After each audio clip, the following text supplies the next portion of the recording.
Inflammation is a protective response of the body to injury, infection, or harmful stimuli.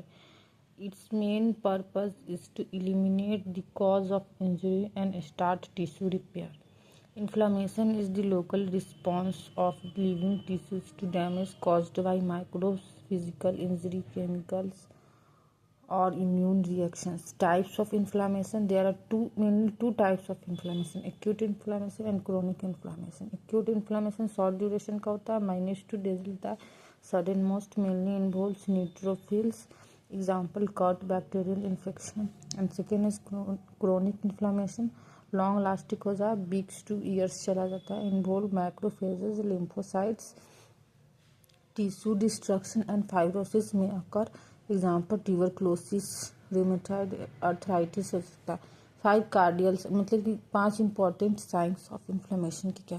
तो redness due to increase blood flow के बढ़ने से हमारा जो skin है रेडनेस हो जाता है. Heat due to increase blood flow, इसमें भी ब्लड फ्लो के बढ़ने से हीट होता है जिसके कारण से रेडनेस होता है. Swelling due to fluid accumulation.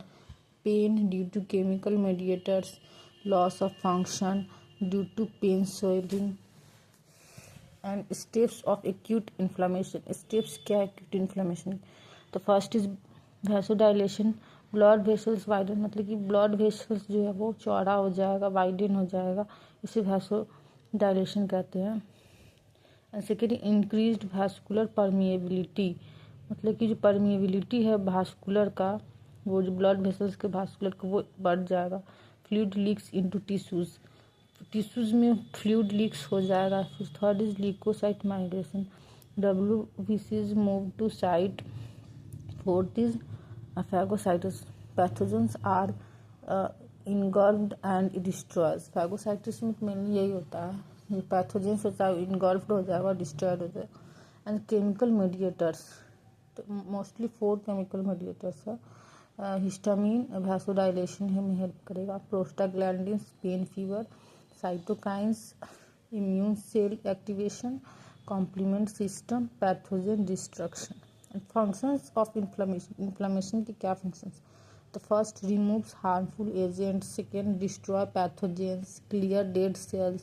Start healing process. Harmful effects क्या है इन्फ्लेमेशन की.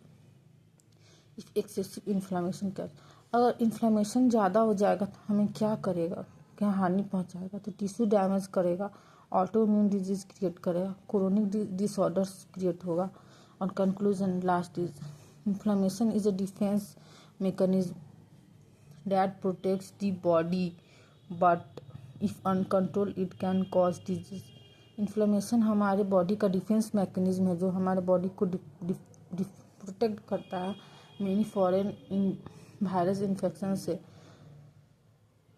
लेकिन अगर यही इफ अनकंट्रोल हो जाएगा तो ये बहुत सारे मेनी डिजीज क्रिएट कर सकता है, जैसे कि autoimmune disease, tissue damage and chronic disorders.